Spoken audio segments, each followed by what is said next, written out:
Bienvenidos y bienvenidas a esta charla divulgativa sobre la fibromialgia y el síndrome de fatiga crónica. Somos la Asociación de Enfermos del Principado de Asturias y el objetivo de esta charla es dar a conocer ambas patologías por la celebración del día 12 de mayo, que es el Día Internacional de la Fibromialgia y el Síndrome de Fatiga Crónica. ¿Qué es entonces la fibromialgia? El síntoma más característico por el que se suele conocer a la fibromialgia es el dolor musculoesquelético generalizado, pero como veremos en esta charla, hay muchos otros síntomas que acompañan igualmente a la fibromialgia y que son también bastante incapacitantes. Es por primera vez en 1990 cuando el Colegio Americano de Reumatología establece los primeros criterios diagnósticos. Posteriormente, en 1992, es reconocida por la Organización Mundial de la Salud y tipificada en la CIE-10 como enfermedad reumatológica. En 1994, también es reconocida por la Asociación Internacional para el Estudio del Dolor. El síndrome de fatiga crónica y la fibromialgia suelen aparecer muy a menudo juntas.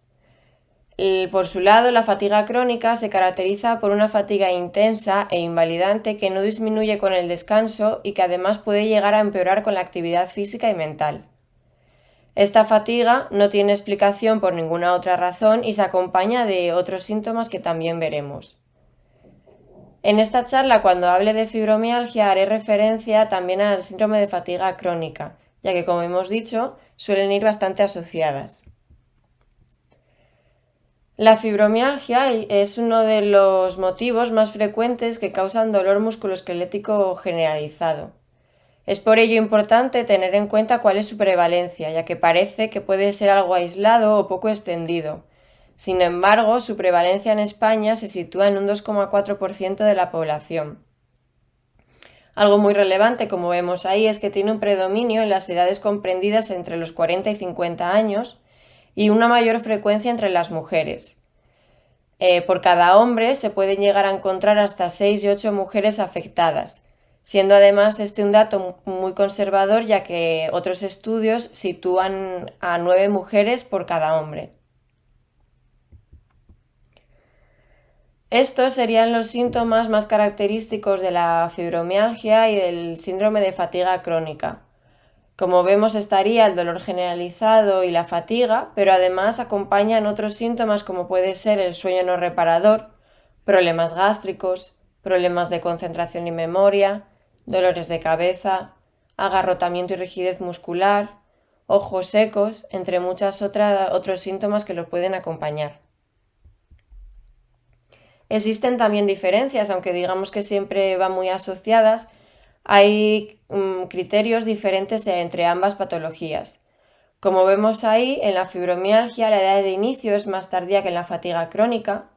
En su caso, la fatiga no es tan extenuante, es una fatiga más generalizada y no tan intensa. No se produce agotamiento al hablar. La fatiga se alivia con el sueño. No hay fiebre.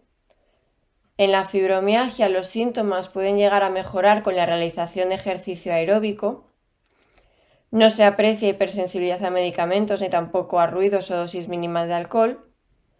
Puede o no presentarse dolor en las articulaciones. Y, por ejemplo, tampoco hay presencia de dolor de garganta.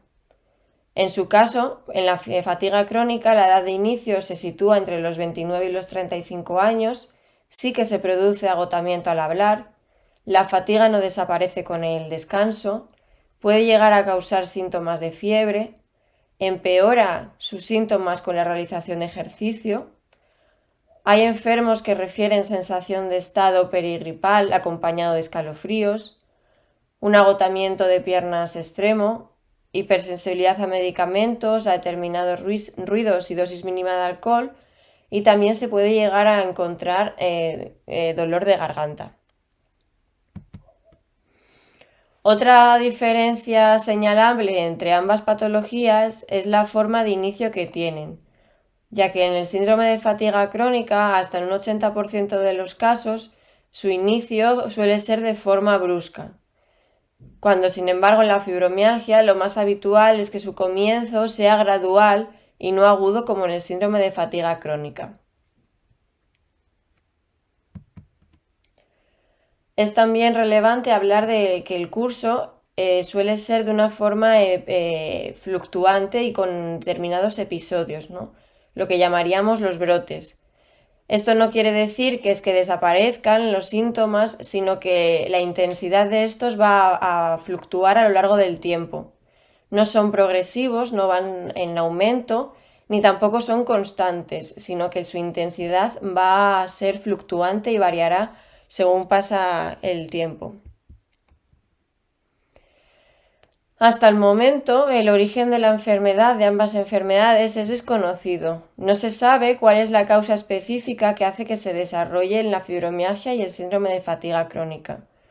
Lo que sí se sabe es que hay determinados factores predisponentes que pueden aumentar el riesgo a padecerla, como esos que vemos en la diapositiva, ¿no? Pues el género, antecedentes familiares, presencia de cefaleas, de dolor de espalda, o algún tipo de enfermedad reumatológica inflamatoria.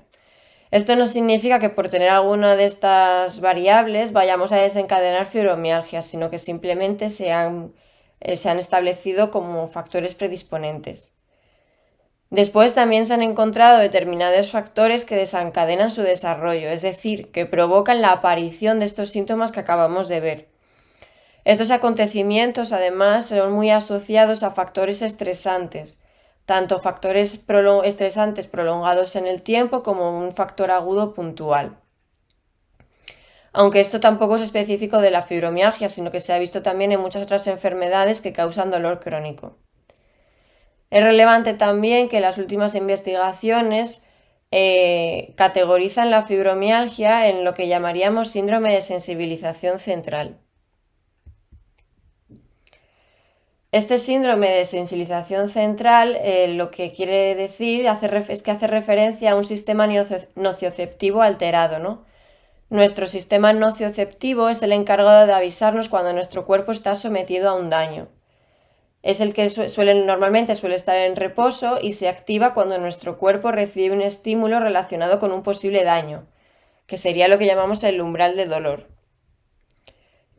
Lo que pasa es que por algún motivo que se desconoce, las personas con fibromialgia, este sistema se activa de forma espontánea y continuada, disminuyendo este umbral para el dolor hasta el punto de provocar dolor espontáneo que se activa ante estímulos de baja intensidad, que, aunque no sean potencialmente dañinos, ¿no?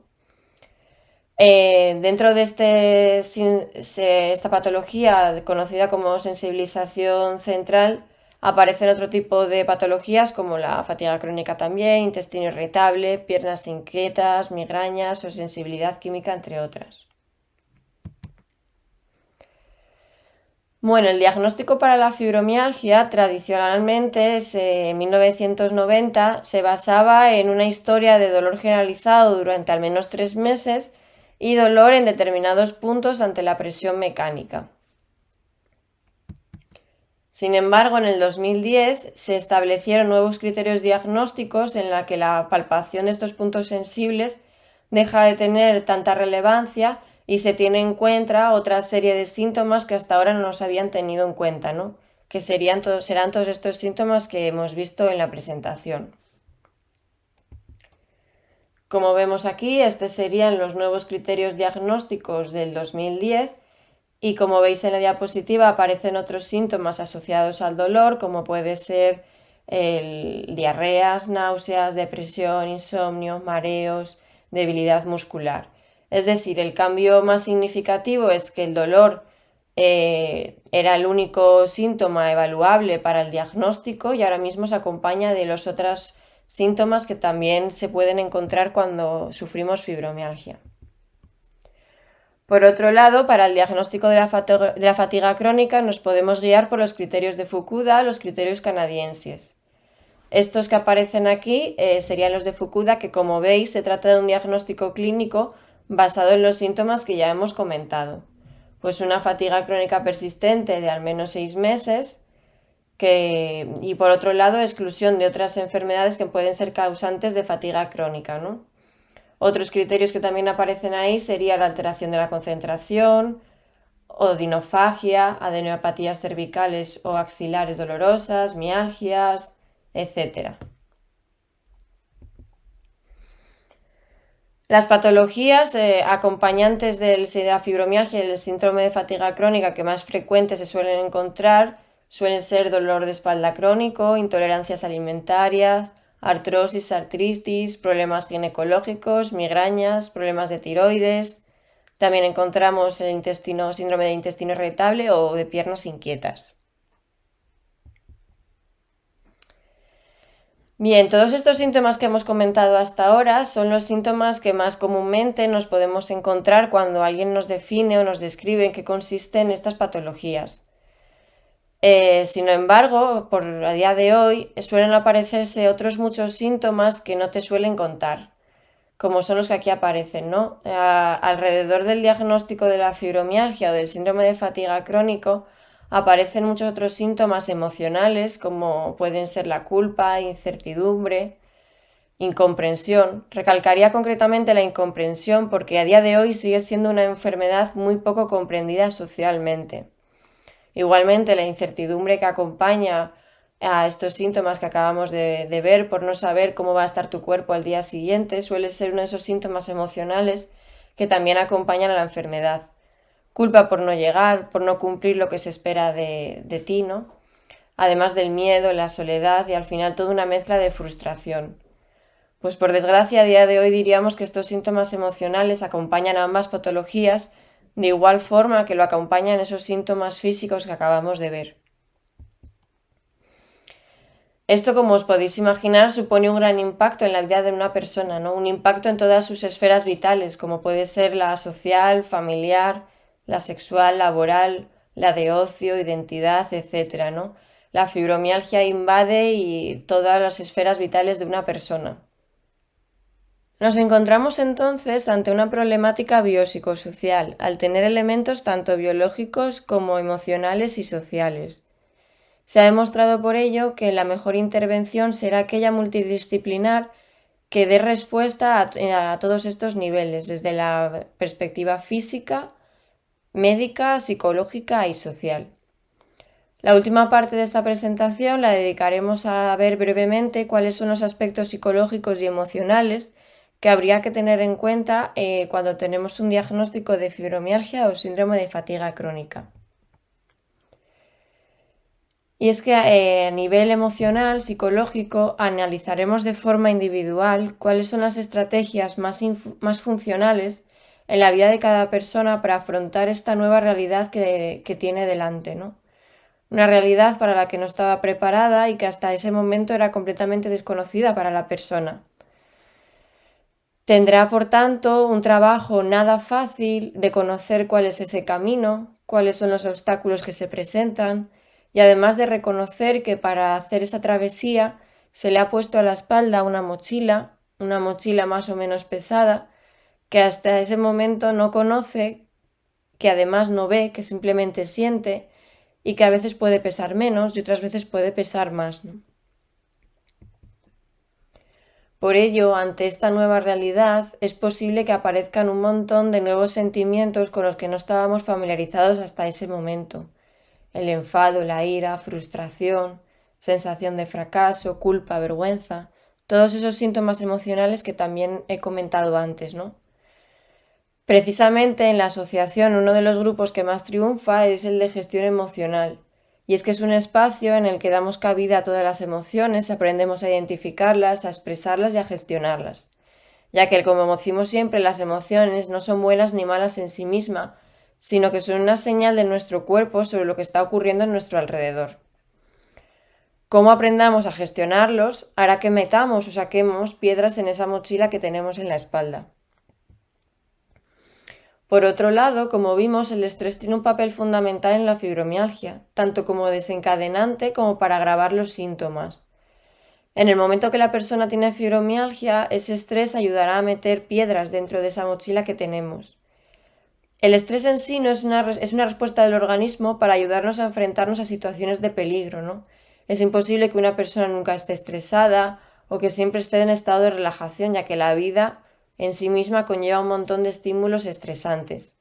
Lo importante cuando padecemos fibromialgia o síndrome de fatiga crónica es que este no sea un estado habitual en nosotros o que se dé de forma muy prolongada, ya que lo que se ve es que esto hará que los síntomas aumenten y se agraven. Por ello será importante conocer qué nos causa ese estrés y de qué manera podemos afrontarlo de una forma más funcional.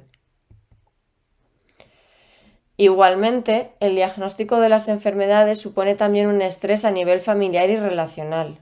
Va a suponer una crisis para la familia que no se estaba preparada, ¿no? Y para la que va a requerir una reorganizarse para que el sistema vuelva a estar en equilibrio. Por ello, en muchas ocasiones es importante trabajar con el sistema familiar en su conjunto, para gestionar este nuevo intruso en la familia. Algo importante que se ha visto que las mujeres que están asociadas reconocen la asociación como una gran fuente de apoyo, ya que se encuentran con otras personas que están en situaciones similares a la suya y se sienten identificadas. Por otro lado, trabajar cómo distribuir las energías y nuestra actividad en el día a día es muy importante, ya que tan negativa es la inactividad como el exceso de actividad en las personas que sufren fibromialgia y síndrome de fatiga. Tenemos que entender que las energías que tenemos son limitadas y tendríamos que aprender a cómo repartirlas en las responsabilidades cotidianas.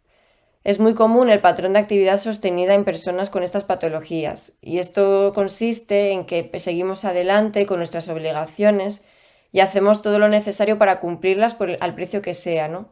Y la consecuencia es que todo nuestro tiempo libre, nuestro tiempo de ocio, lo tenemos que invertir en recuperarnos para al día siguiente poder seguir afrontando nuestras obligaciones. Al final nuestro día a día se acaba convirtiendo en un sinfín de obligaciones y nuestro cansancio aumenta considerablemente. Es muy importante hacer ejercicio y mantener hábitos de vida saludables, sobre todo el tema del ejercicio, como vimos, con las diferencias que hay entre la fatiga crónica y la fibromialgia. Y además es que cuando nos encontramos mal, todas las personas tendemos a cuidarnos peor. Muchas personas descuidan la alimentación, el ejercicio, incluso pueden empezar a fumar o beber en mayor cantidad, ¿no? Es por ello importante que no dejemos de lado estos hábitos que tienen repercusión tanto a nivel físico como emocional.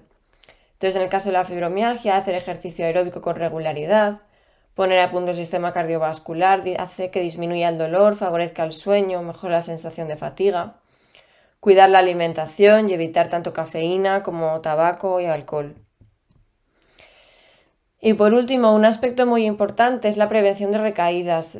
Haciendo referencia a la diapositiva en la que veíamos que las enfermedades son fluctuantes, que habrá días menos malos y días malos, hay que entender esto como un proceso, ¿no? Y que una caída no es una recaída, que precisamente la propia enfermedad hace que haya días diferentes a otros. Días malos, como pone ahí, síntomas fluctuantes, ¿no? Entender que es parte del proceso y en esos momentos poner en marcha todas las habilidades que hemos aprendido hasta el momento, ¿no? En los días que nos encontremos peor, esos días que son mucho peores a los habituales, recordar todos aquellos aprendizajes que hemos puesto y que sabemos que nos funcionan. Pues muchas gracias, estos son todos nuestros datos de contacto. Quedamos a vuestra disposición y esperamos que os haya sido de utilidad esta presentación. Hola, soy Susana Robles, fisioterapeuta de la Asociación de Enfermos de Fibromialgia y Síndrome de Fatiga Crónica del Principado de Asturias. Vamos a hablar sobre el beneficio del ejercicio físico en la fibromialgia y el síndrome de fatiga crónica. Como inicio diremos que la fibromialgia y el síndrome de fatiga crónica afecta la capacidad funcional y el ejercicio físico es el tratamiento necesario para que la mantengas y o mejores con los beneficios que esto conlleva en el desarrollo de tu vida diaria y en el bienestar psicológico y social. ¿A qué nos referimos cuando hablamos de prescripción de ejercicios en pacientes con fibromialgia y síndrome de fatiga crónica? ¿Siempre es necesario prescribir ejercicio? ¿O en ocasiones sería más acertado hablar de movimiento? ¿Todo se reduce a aumentar las capacidades y a ponerse fuerte? Si fuese tan sencillo como pautar un programa de fuerza a las personas con fibromialgia y síndrome de fatiga crónica, acabaríamos con la epidemia del dolor, y a estas alturas creo que tenemos claro que no es así. Algunas personas simplemente necesitan saber o darse cuenta de que son capaces de realizar un movimiento determinado. Algunas lo entienden rápidamente y otras necesitan un proceso de exposición gradual para recuperar seguridad y confianza en su cuerpo.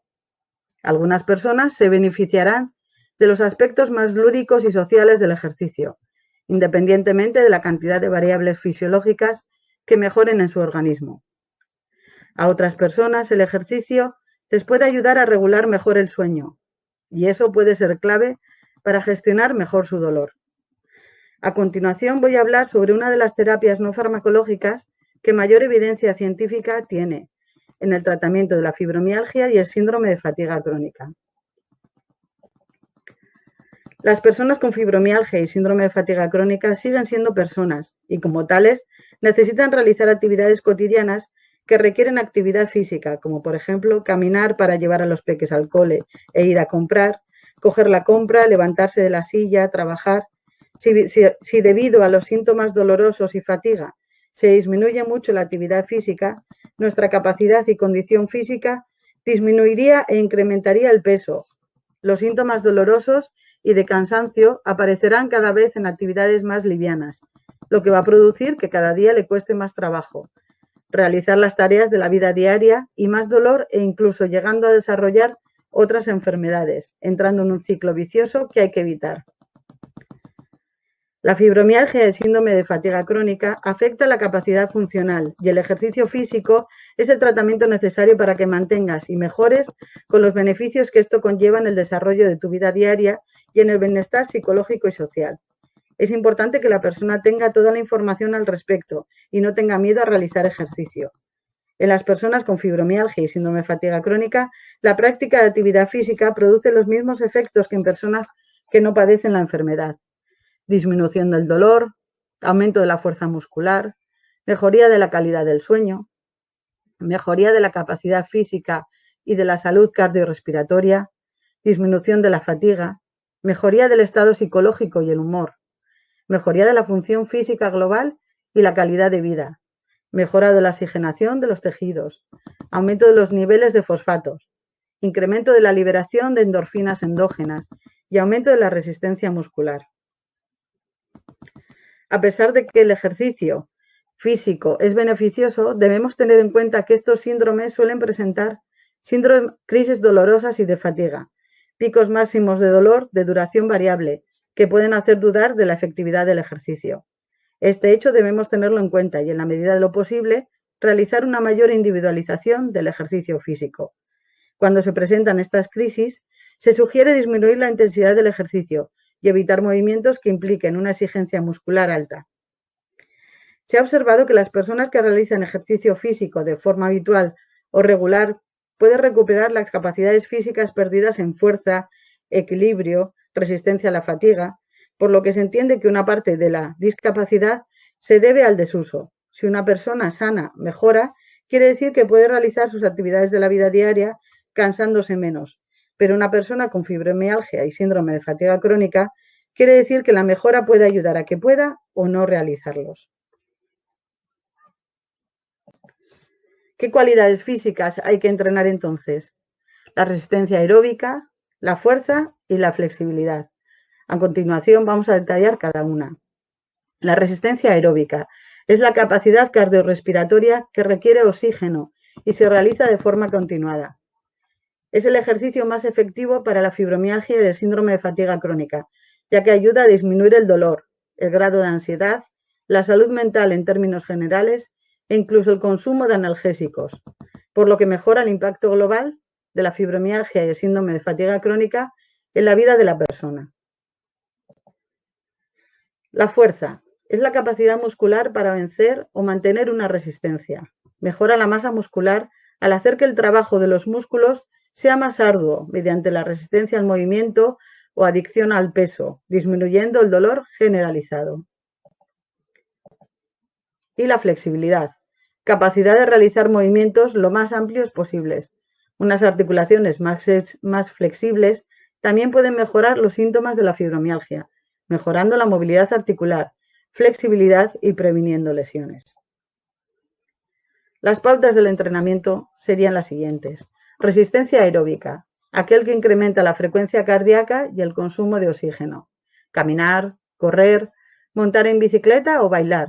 Son ejercicios aeróbicos que favorecen el control de la enfermedad. Además, diversos estudios han demostrado que la posibilidad de poder elegir la intensidad del ejercicio que ofrece este tipo de actividades mejora el estado anímico de las personas. La intensidad sería de inicio media y alta frecuencia, para ir aumentando la intensidad y disminuyendo la frecuencia, hasta realizar 2 bloques de 15 o 20 minutos, unas 2 o 4 veces a la semana, durante al menos 6 semanas. El entrenamiento de la fuerza son ejercicios como las sentadillas o las flexiones o el trabajo con pesas y resistencias elásticas. Es aconsejable que el paciente nunca se ejercite a una intensidad que le produzca dolor agudo. Realizar las repeticiones necesarias para sentir cansancio muscular. 1 o 2 series de 8 repeticiones con 3 minutos de descanso activo, no tumbado, sino caminando un poquito, hasta 4 series de 12 repeticiones, unos 2 minutos de recuperación activa, 2 o 3 sesiones semanales. Y el entrenamiento de la flexibilidad. La suavidad en la realización de los estiramientos de flexibilidad es necesaria. En los estiramientos estáticos hay que evitar llegar al punto de dolor agudo, y en los estiramientos dinámicos, de forma lenta, sin llegar a una amplitud que produzca dolor. Los estáticos se mantienen unos 5 o 15 segundos y se realizan 3 o 4 repeticiones con un descanso entre ellos. Dinámicos, 5 o 8 repeticiones, unas 3 veces por semana. Otro entrenamiento sería un combinado que englobe actividades aeróbicas, de fuerza y de flexibilidad. La combinación de distintos tipos de ejercicios ha mostrado resultados muy positivos, reduciéndose en general la sintomatología de la enfermedad, especialmente el dolor, la capacidad funcional y variables psicológicas, mejorando en conjunto la calidad de vida de la persona. El ejercicio acuático, tanto en piscina como en el mar. Ejercicios físicos desarrollados en el agua para personas que tienen problemas para mover su peso corporal. Este tipo de actividad destaca también por su alta eficacia. Se han observado grandes mejoras de las capacidades físicas, aumentando la movilidad y la autonomía de los pacientes y reduciendo la ansiedad.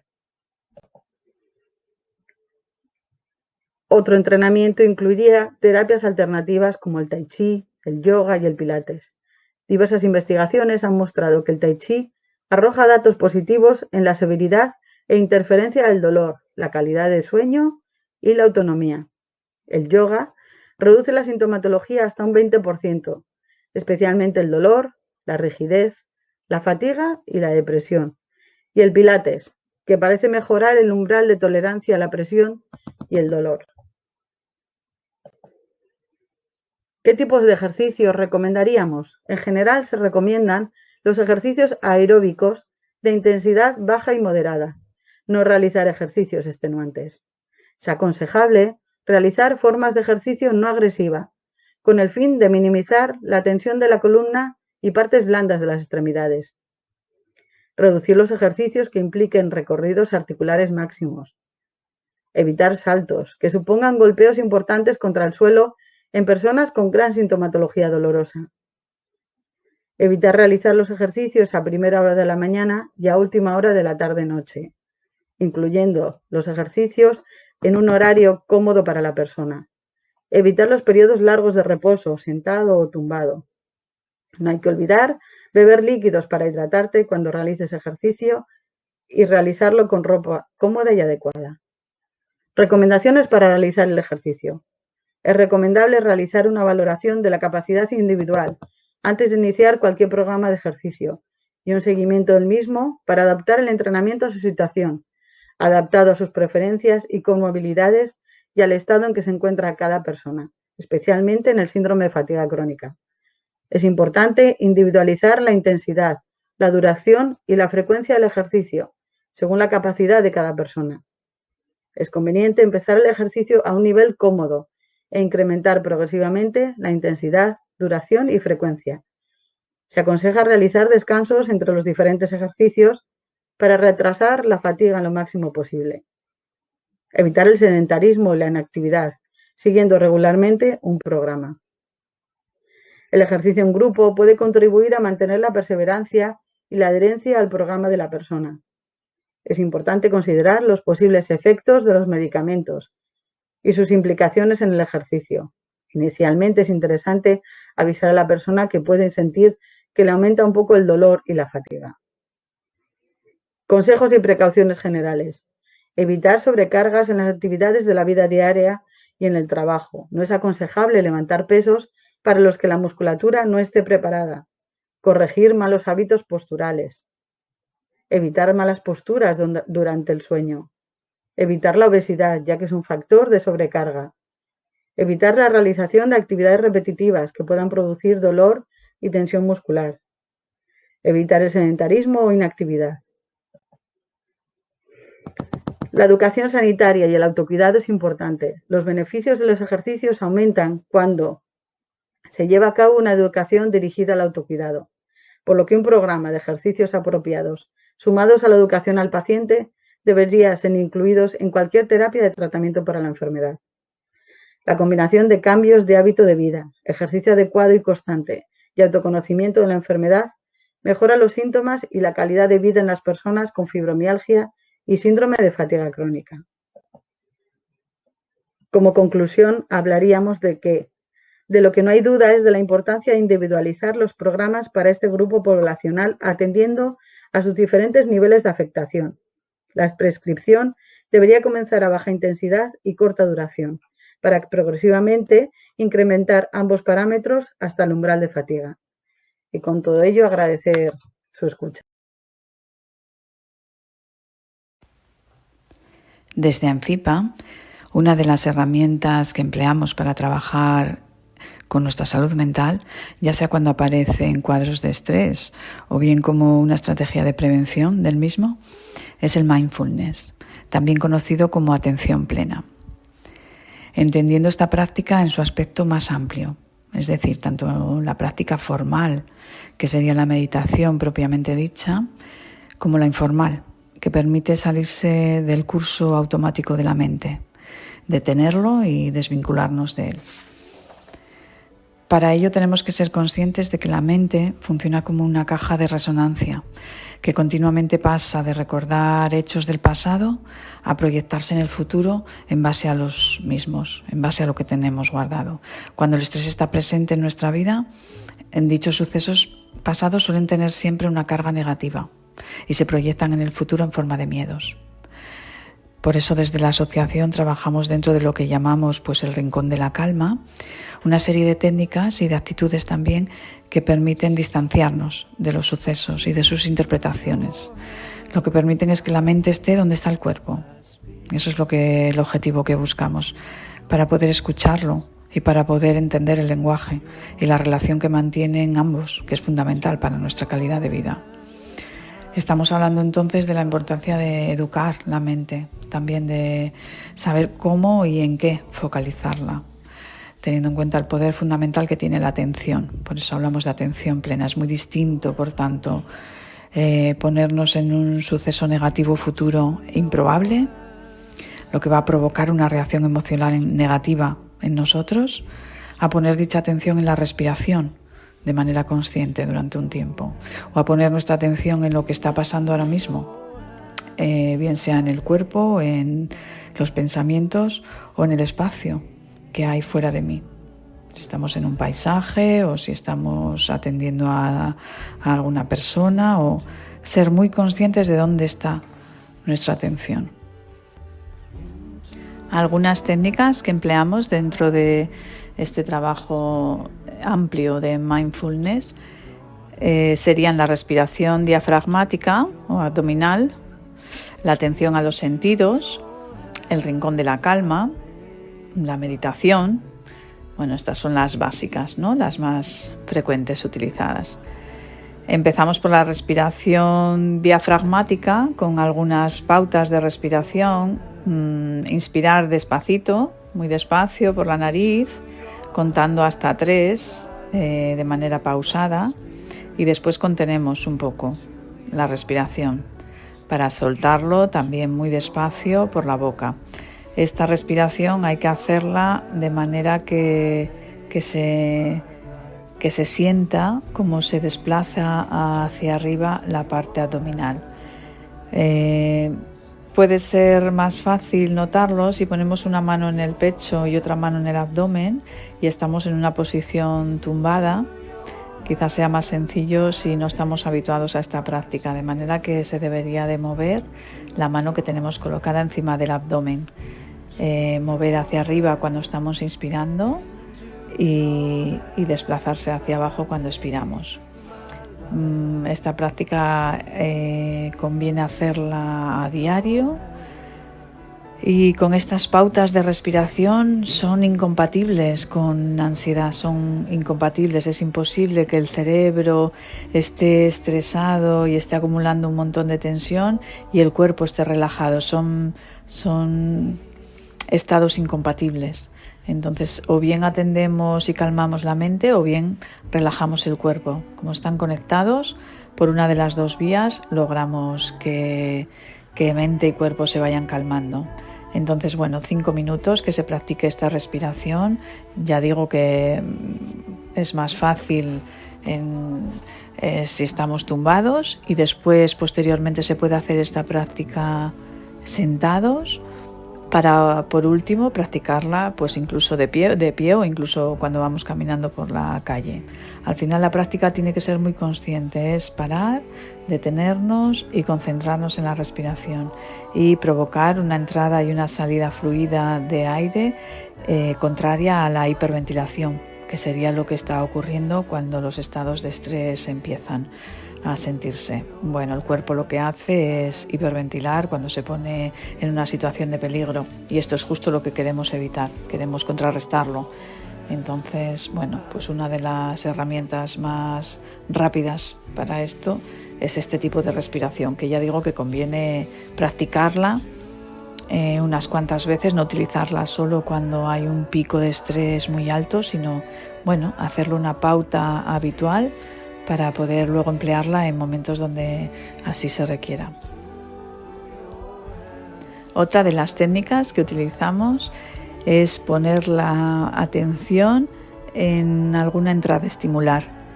Y me explico, en cualquier tipo de sensación que nos entre a través de los sentidos, sensación agradable que notemos, cuya entrada es a través de uno de los sentidos, bien sea la vista, el oído, el gusto, el olfato o el tacto.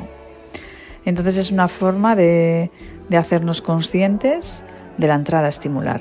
Al final siempre lo que estamos buscando es detener la mente, el pensamiento automático y centrarnos en lo que estamos sintiendo, en lo que estamos pensando, centrarnos, salir del piloto automático. Entonces esta técnica nos ayuda mucho porque conecta con una serie de emociones que estamos buscando que son relativas a la serenidad, a la tranquilidad, al bienestar. Pues buscar ese tipo de entrada estimular que nos conecta con una sensación de bienestar. Puede ser, si estamos hablando del oído, pues el sonido de las olas, algún tipo de canción que nos conmueva o nos guste. Ojo con las canciones que son vehículos temporales, espaciales, nos llevan de un lado a otro, nos traen de vuelta, nos llevan, si ponemos el foco en la nostalgia, nos llevan a sitios nostálgicos es un vehículo que hay que saber pilotar en este caso, pero si estamos escuchando una canción y notamos que nos gusta o que nos conmueve bien, pues esa sería una de las actividades. Una emisora de radio, una conversación telefónica con alguna persona querida, puede funcionar todo lo que sea entrada a estimular por el oído y también por la vista, cualquier paisaje que nos guste, y no tiene que ser un paisaje de naturaleza, puede ser también mirar a cualquier persona que queremos cuando está entretenida, sencillamente es darnos cuenta, estoy aquí, él está aquí, ella está aquí, están jugando, están durmiendo, están haciendo lo que sea, pero soy consciente de nuestra relación y que estamos aquí, ¿no? El tacto también, pues eso, entra todo lo que serían abrazos, el agua de la ducha sobre el cuerpo o en el mar si es verano o invierno, que hay gente que no necesita que sea verano para bañarse. Caminar descalzo, todo lo que sea el contacto de la piel contra algo que nos gusta. También el olfato. El olfato pasa un poco como pasa con el oído y con la música, que el olfato nos lleva a la infancia muchas veces, nos lleva muy rápido a momentos que vivimos en el pasado.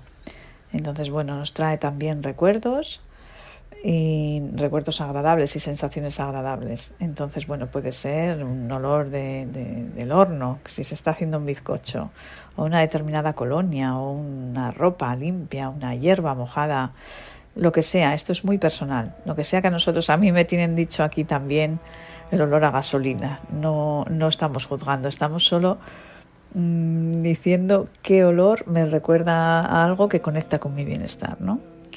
Y el gusto, pues lo mismo. El gusto es también muy personal, lo que sea que nos gusta comer o beber.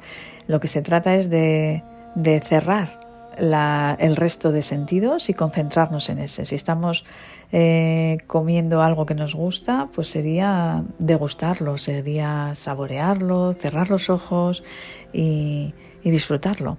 Al final es disfrutarlo, es hacer las cosas de una en una. Bueno, pues esta técnica nos permite centrar en el ahora y en el presente y olvidarnos un poco. Es hacer un poco, yo les explico a las chicas que vienen conmigo en el Rincón de la Calma, que sería como abrir, yo visualizo casi como un Moisés entre las aguas. Es abrir un camino entre el pasado y el futuro e ir transitando el presente con esta serie de emociones, para luego hacerlo extensivo a un montón de situaciones más en la vida, pero que sea esta la práctica que nos lleve a ser conscientes de ahora estoy así, o esto es lo que estoy pensando y esto es lo que estoy sintiendo ahora. Y me concentro, y si es agradable, pues mejor que mejor.